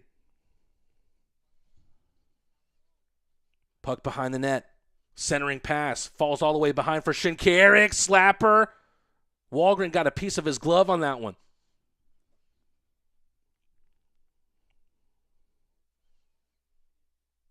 Five-man scrum over on that far side. Left circle shot from Reller. But that tight angle goes past Wahlgren. Dashers working the other way. Trying to set up shop. Out of the corner to the line. Into the glove of Lavalier. It has been a great start to the Rock Lobster career of William Lavalier, the 25-year-old from Montreal, Quebec. And we're seeing a little bit of jawing here between Robertson and Blake Sewardson. Little bit of a debate there between Sewardson, who stands at 5'8", and Robertson, who stands at 6'6". We're talking about Lavalier. He comes into his first game as a Rock Lobster going up against his former team in the Columbus River Dragons, is able to come out with the 6-4 win. It's got to feel good, showing your old team what's up. You might have a chance to do that. Not next weekend, but the weekend after, as the Rock Lobsters will welcome the Monroe Moccasins, who Lavalier suited up one time for. Do a face-off again, right in front of the penalty boxes. Just a little bit more than a quarter left of this second period.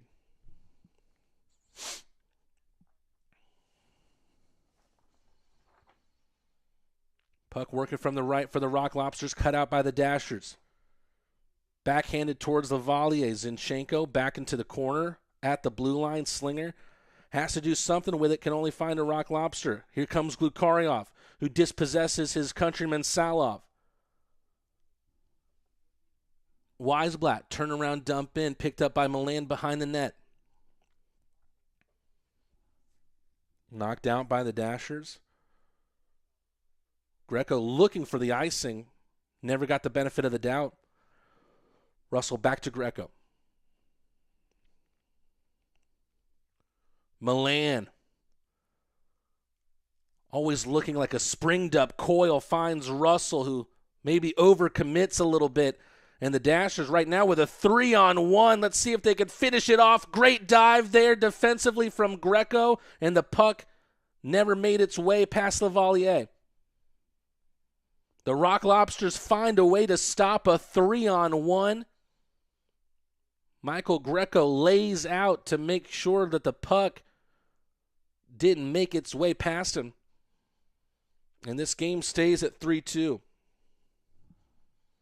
Johnson once again trying to find a pass on the right side. Gallant this time was waiting for the great play make from Johnson.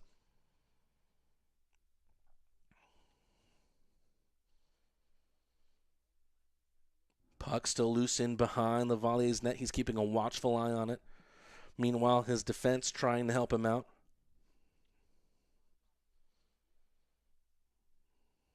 Gallant breezes through, using the boards to his advantage. Johnson, pass Bushbacker. Virgili over the line. Virgili looking for the pass. Gallant, his shot gets blocked out. Good work and good positioning there from the Finn, Kim Miettinen. Rock Lobsters have it back. Ronan to Virgili. Virgili just trying to send that puck into a dangerous area. Becoming a much more physical game here between these two teams. High slot shot somehow stopped by Lavalier, but the rebound's given up, and it's put in by Blake Sewardson. Sewardson, who follows up his 2-goal performance from last night with another one set up by Zach Horn, who troubles Lavalier with the initial shot. The new Rock Lobster goaltender gives up the rebound, and then it's redirected in by Sewardson. Second star last night, 2-goal performance. If he can be the catalyst to the Dashers ending a 32-game losing streak, he's sure to find himself on the 3 stars once again. For the third time tonight, the Rock Lobsters have to try and recapture a lead. Robertson on the pass from Demke. Reller, left circle shot, centering pass. Ronan misses wide. Reller, who always seems like he's skating at 100 miles per minute, but his pass lets him down. Dashers looking dangerous through Sewardson once again. Robertson trying to usher Sewardson into the corner. Pass skips past the defenseman at the blue line.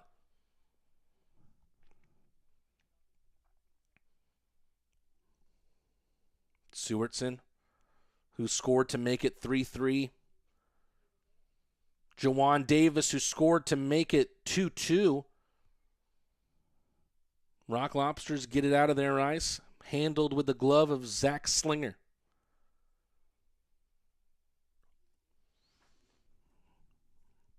Really good timing once again on the Dashers' part. They score with just a couple minutes to go in this second period, giving themselves to pat themselves on the back for before going into the second intermission.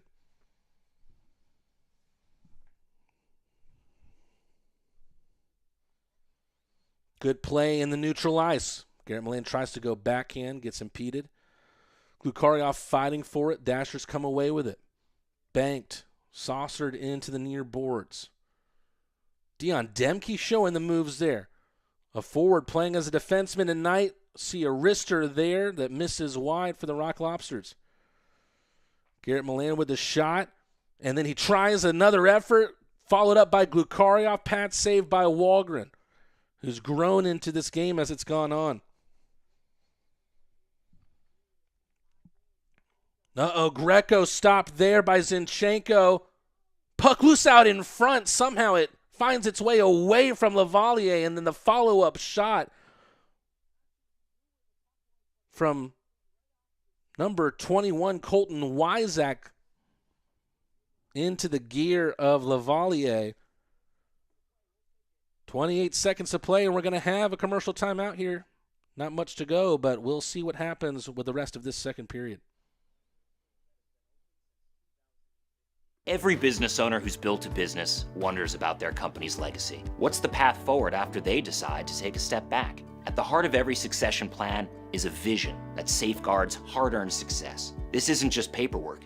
It's your roadmap, guiding a business during a change in ownership and detailing how ownership transitions and key financial decisions unfold. This instills a profound sense of pride, belonging, innovation, and commitment, ensuring a stable future for the company and a rewarding exit for you.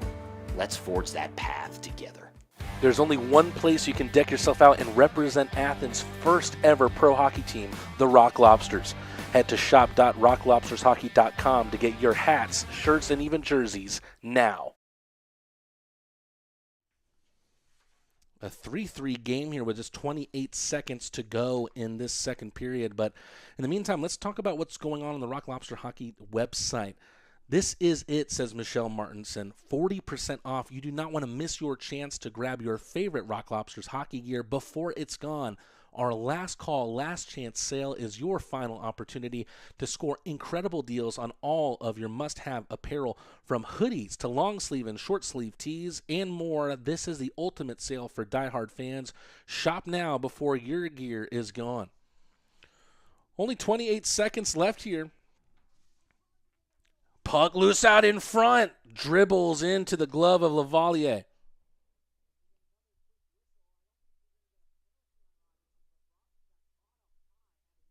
Browsen looking like he wanted a call there as he believed he took a hit up high from Riley Robertson. I'll tell you what, when you're talking about a 6'6" guy, every hit is up high. Only so much that Robertson can do about that. Horn gets kicked out. Bushbacker. I thought he was going to take his place. Instead, it'll be Miettinen, the defenseman. Is there a buzzer beater here for the Rock Lobsters? From the right side. Saved by Wahlgren. All the way to the Rock Lobster side of the ice. Malik Johnson might still have a chance here. Doesn't have a good handle on that puck. And Colton Wyzak will wind down the seconds of this second period. My goodness. What a second period that we had here at David S. Palmer Arena. Taking a look at the scoring here in the second, of course, the Rock Lobsters took a 1-0 lead into the second, and they got back started in the second period through Kaysen Gallant, who scored yet another goal and sent all of the Red Deer contingent very, very happy and into rapture as he made it a 2-0 game. But two unanswered goals for the Dashers were able to tie it up. Justin Browsen and Jawan Davis to make it a 2-2 game. Rock Lobsters score shorthanded. Philip Virgili, the beneficiary of a tremendous toe drag play through Malik Johnson that opened up Wahlgren. And then Virgili, all he had to do was push it in past his fellow countryman, the Swede Wahlgren, to make it 3-2. But with about 2.5 minutes left to go in the second period, Blake Sewardson, who scored 2 goals last night, made his third goal in 2 games to tie it up once again at 3-3. And now the momentum is in the Dashers' favor. Be interesting to see what they do with it in terms of that energy in the locker room going into the third period, which could be decisive. If not, we might have the dreaded O word once again here on the Athens Rock Lobster broadcast. Someone who's very, very good at stopping momentum is Josh Rosenzweig. He is the reigning FPHL goaltender of the week, rather of the month of January. I had a chance to talk with him about a week and a half ago. Here's my talk with Rosie. Hey, Crustacean Nation. We've got another episode of Lobster Tales here for you on the Athens Rock Lobster Network. Matt Team Rad here, and I'm joined today by goaltender Josh Rosenzweig. Rosie, how you doing, man? I'm good. How are you? I'm doing great. And why wouldn't you be doing good? You're coming off an amazing performance against the Columbus River Dragons, 38 save shutout, and a completely clean slate in the shootout as well. At what point in that game are you aware of really just how locked in you are? Yeah, I mean, started off the game with like 10 shots in the first period or 11 or something like that. And I felt like I was in a groove. So it was starting to feel really good. And then in the second and third, it was still 0-0. And I just had the mentality that, I wasn't getting beat. Is there ever any fear in a game like that when maybe the rest of the team isn't firing on all cylinders and it feels like they're leaning on you to keep them in the game? Are you in a mindset where you're trepidatious to make a mistake, or are you just trying to take it kind of save by save? I think as a goalie, you sort of live for those moments, those games where you can really step up and be the hero. So I love those little tight games. Obviously love to keep it 0 as long as possible. So, yeah. That's exactly what you did. And after that final save of the shootout, your emotion on the ice was obvious. What was running through your head when it was all said and done? Yeah, obviously, you know, I was really pumped up, really fired up. I'd get on one knee, do my little fist pump Sully, and then kind of did the Columbus fans celebration like when they score. So all those emotions at once. It was really fired up. You're in your second year as a professional, but you've also had a very prolific junior career. Where does that performance on Saturday night rank in your memory of games past? Yeah, it's definitely one of my better games in a while, and it just felt really good to have a game like that. Obviously, for confidence and yeah, it just felt really good. Speaking on your confidence, you've now played 4 games in a row. You're the first Rock Lobster goaltender to do that. Do you feel like the amount of game time, the amount of play that you've had recently has really helped you find a new level in your play? Yeah, I think that, the more you play, you sort of get into a groove, and the better you feel out there. So, yeah, definitely the last couple games in a row that I've gotten the opportunity to play, I've definitely felt stronger and stronger every time I step out on the ice. You grew up in Toronto. Does it suffice to say that you also grew up a Maple Leafs fan? Yeah, 100%. Who would have been your biggest goaltending influences growing up to a young hockey fan? Would it have been James Reimer? I picked number 34, like the number I wear, when I was probably like 7 or 8 years old, probably because of Reimer, I think. But my favorite goalie growing up would have to be Jonathan Quick from the LA Kings, or now he's on the Rangers. You got your start in the pros last year with Watertown, but how did this opportunity come about with the Rock Lobsters, and what factors about the team made you want to take the trip to Athens? Yeah, I saw, there was an expansion team in the Fed. I saw that Athens was one of them, and I did a little Google search, saw like the town and all that stuff, and I thought it'd be cool to move to the South and play hockey. And I reached out to Coach Steve Martinson. We had a little chit chat, and then we just we made it work. How has it been living in Athens thus far? Because you're one of the youngest guys on the team, 21-year-old. It must be perfect to be living in a college town.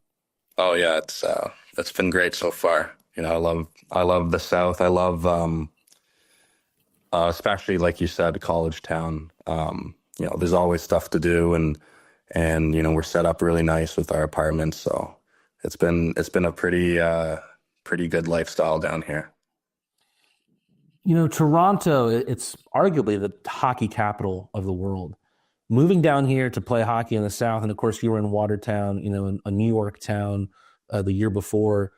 Has it taken any adjustment to get used to the hockey culture down here in the Deep South? Yeah, it's definitely different. Down here, I would say probably football is college football is like the number one thing.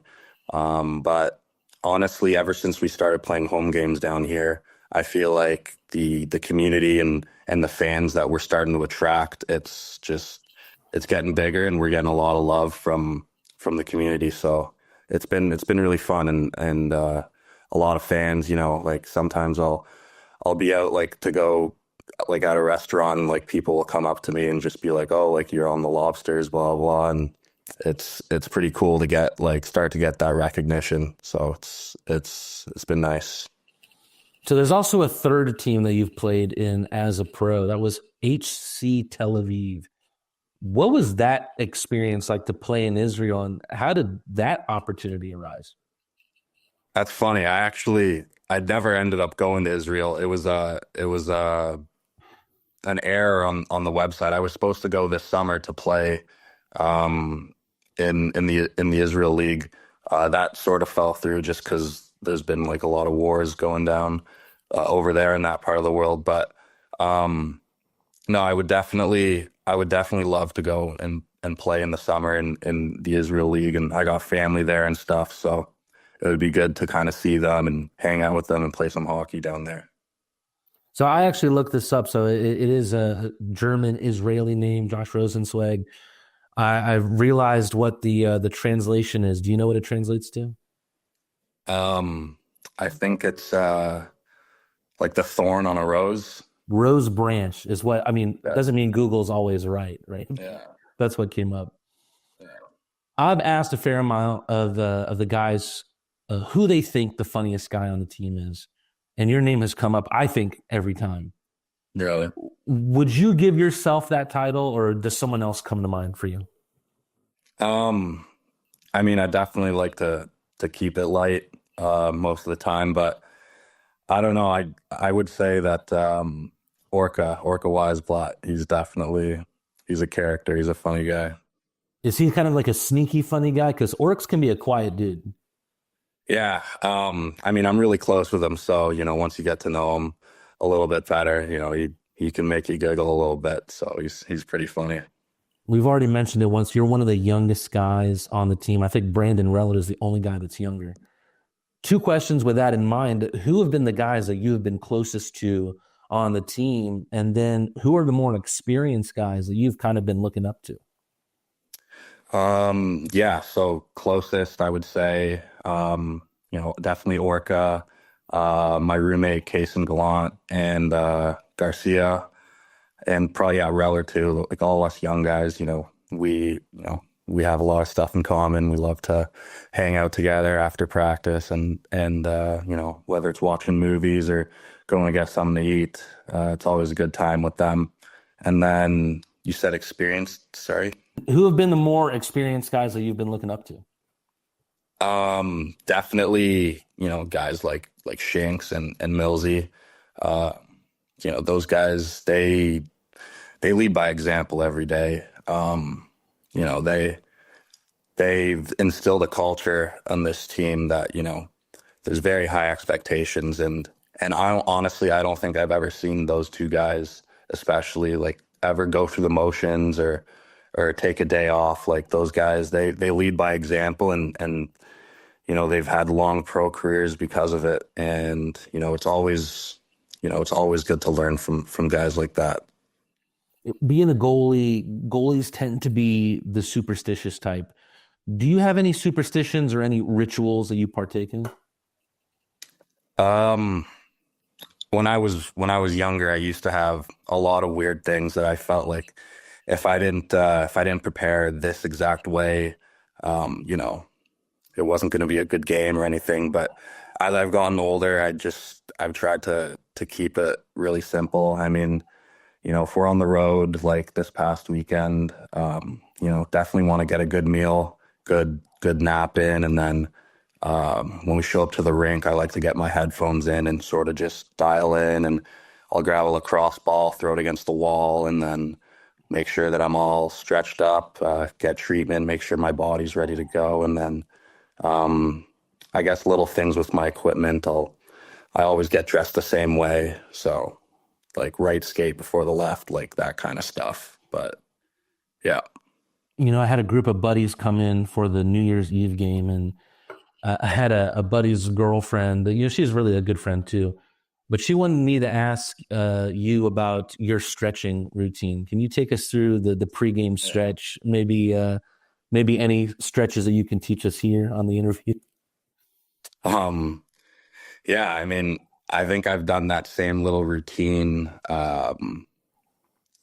probably since junior, since I was about 16. I don't know. It's just something I like to do. It might look a little flashy and a little crazy at sometimes, but it definitely gets my body ready to go. It gets me dialed in, gets me focused. I'll grab the water bottle and I'll sort of squirt it up and then watch the water drops, just kind of focus my eyes. And yeah, that's basically it.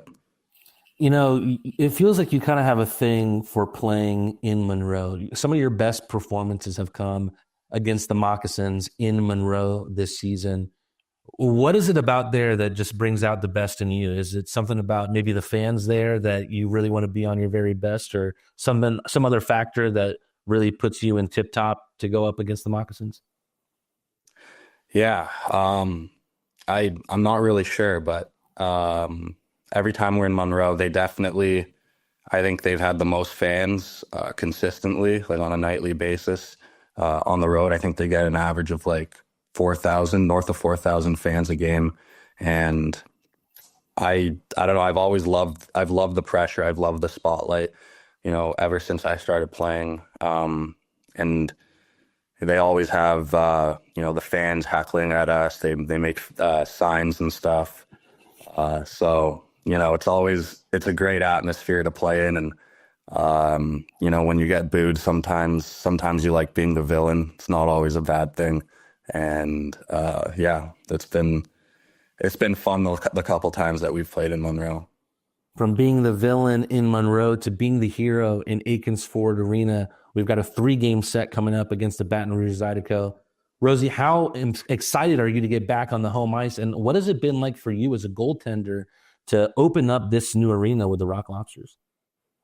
Yeah, obviously love playing at home with the new rink. It's beautiful. It's a great building. In front of our fans, playing in front of our fans, there's nothing better than that. And, I'm very excited for this weekend. We got a big weekend against Baton Rouge. So you're in an interesting position, Rose. I've asked guys like Shanks and asked guys like Millsy about what their individual goals for the season are. And really all they've talked about is really wanting to help the team because of where they are in their careers. But in terms of you, you're still so young into your career, especially your professional career. So what are some of the individual goals that you want to achieve for yourself this season? Yeah, I mean, I'm here to win a championship. I've never won in any level before, and I'm hungry. I want to know what it feels like to win. So I'm here to win a championship, and I think we have the right guys to do it. We have a very talented and skilled team, like up and down the lineup. And hopefully I can give the team the best chance to win, every night. And yeah, I just want to win. You've definitely given the team a winning recipe as of late. Josh, thanks so much for joining me today. Looking forward to seeing you play against Baton Rouge this weekend. Josh Rosenswag, very hungry to try and get a championship with the Athens Rock Lobsters this year. The Rock Lobsters in a great position right now, currently second in the FPHL, still some distance away from the Carolina Thunderbirds, but mind you, the T-Birds have a lot more games played. I think about 4 more than the Rock Lobsters so far this season. But meanwhile, you got to focus on the task at hand. Tied game here between the Rock Lobsters and the Dashers. Athens trying to hand this struggling Dashers team its 33rd straight loss. We'll see if they're able to do that. 20 minutes on the clock. We'll see if this is a decisive third period coming up after this commercial break. UGA football player Amarius Mims suffered a serious injury. The quality care from the Piedmont team changed his life. As a football player, my body is everything to me. When I got injured, I was worried about my future in the game, but you and your team's expertise, care, and support reassured me from the start. I've been able to recover because of the quality care I received at Piedmont, and I am back playing at my full potential on the field. I can't thank you enough for what you've done for me, my family, and my future. Your help means the world to me, and I'll always be grateful for your part in keeping my dreams alive. How you doing? Well, I didn't know you were going to be here. Yes, sir. I'm so proud of you. So happy for you. It gives me joy to see you out there on the field doing your thing. You look good. Appreciate you. It's a good-looking ankle. I'm trying to tell you.